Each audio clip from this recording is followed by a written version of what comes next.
Hello everyone.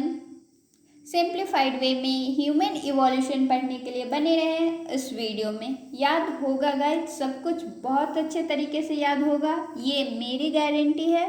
Let's start. Human evolution. Dryopithecus appear हुआ था 15 million years पहले। इसका फॉसिल्स मिला था अफ्रीका के मियोसीन रॉक से। ड्रायोपिथेकस ऐप की तरह दिखता था। ड्रायोपिथेकस से बना रामापिथेकस। रामापिथेकस अपीयर हुआ था 14 to 15 मिलियन ईयर्स पहले। इसका फॉसिल्स मिला था इंडिया के शिवालिक हिल्स से। रामापिथेकस मैन की तरह दिखता था। इसका अपीयरेंस मैन से मैच करता था। रामापिथेकस से बना Australopithecus. Australopithecus 3 to 4 million year पहले अपीयर हुआ था। इनका हाइट था 4 फीट। बाइपेडल लोकोमोशन थी। अफ्रीका से इनका फॉसिल डिस्कवर हुआ। और ऑस्ट्रेलोपिथेकस का क्रैनियल कैपेसिटी था 500 क्यूबिक सेंटीमीटर। देखो ना गाइज, कितना सिंपल पॉइंट याद करना है। इसी पॉइंट को बुक में कॉम्प्लेक्स करके लिखा रहता है स्टोरी की तरह। ऑस्ट्रेलोपिथेकस से बना होमो हैबिलिस। होमो हैबिलिस को स्किलफुल मैन बोला जाता है। इसे हैंडी मैन भी बोला जाता है। इसे टूल मेकर भी बोला जाता है। टूल मेकर इसे इसलिए बोला जाता है क्योंकि इन्होंने स्टोन से वेपन्स बनाना सीख लिया था और उससे ये शिकार करते थे। इनका क्रैनियल कैपेसिटी था 650 to 800 क्यूबिक सेंटीमीटर।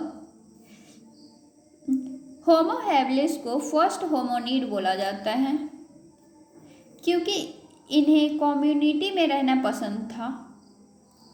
ये अपने बच्चों का देखरेख करते थे।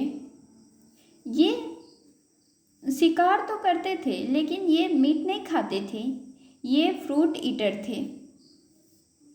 होमो हैबिलिस से बना होमो इरेक्टस।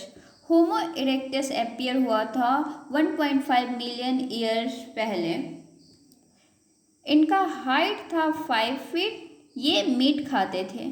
सबसे इम्पोर्टेंट बात गाइस कि इन्होंने फायर का प्रोडक्शन सीख लिया था, जिससे ये अपने आप को दूसरे जानवरों से बचा पाते थे और उसी फायर का यूज करके ये मीट को पकाकर खाते थे।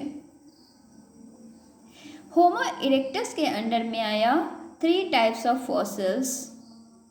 पहला जावा में मिला, इसलिए इसे जावा मैन कहा गया। दूसरा पेकिंग में मिला, इसलिए इसे पेकिंग मैन कहा गया। तीसरा हिल्डेनबर्ग में मिला, इसीलिए इसे हिल्डेनबर्ग मैन कहा गया। इन तीनों फॉसिल्स के बीच में क्रैनियल कैपेसिटी का मेन डिफरेंस था।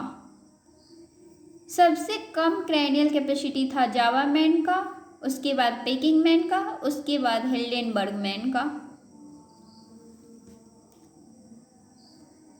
होमो इरेक्टस से बना होमोसेपियन निंडरथैलेंसिस। इनका क्रैनियल कैपेसिटी आज के मॉडर्न मैन के जितना था। आज के मॉडर्न मैन का क्रैनियल कैपेसिटी 1400 क्यूबिक सेंटीमीटर है और इनका भी क्रैनियल कैपेसिटी 1400 क्यूबिक सेंटीमीटर था। इसे निंडरथल मैन भी बोला जाता है। इनका फॉसिल डिस्कवर हुआ था जर्मनी के निंडर वैली से। ये निंडरथल मैन अपीयर हुआ था 0.5 मिलियन ईयर्स पहले, लेकिन उस टाइम ये न्यूमरस नंबर में नहीं देखे जा सकते थे। न्यूमरस नंबर में ये अपीयर हुए थे आज से 1 लाख ईयर्स पहले। 1 लाख ईयर पहले से लेकर 14,000 ईयर तक ये सेंट्रल और ईस्ट एशिया में रहे। ये अपने बॉडी को हाइड करने के लिए एनिमल स्किन का यूज करते थे। ये कुछ रिलीजियस हो गए थे। ये अपने कम्युनिटी के डेड बॉडी को फ्लावर से डेकोरेट करके ब्यूरीड करते थे। होमोसेपियन निंडरथैलेंसिस से बना होमोसेपियंस फॉसिलिस, जिसे क्रो-मैग्नन मैन बोला जाता है। क्रो-मैग्नन मैन इसलिए बोला जाता है क्योंकि इनका फॉसिल्स डिस्कवर्ड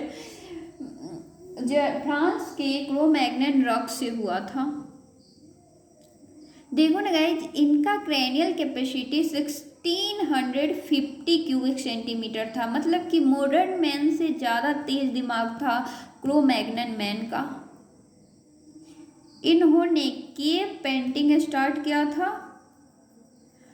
होमोसेपियंस फॉसिलिस से बना होमोसेपियंस, जिसे मॉडर्न मैन कहा जाता है, आज का मैन होमोसेपियंस ही हैं, ये अपीयर हुए थे 75,000 ईयर से लेकर 10,000 ईयर के बीच में।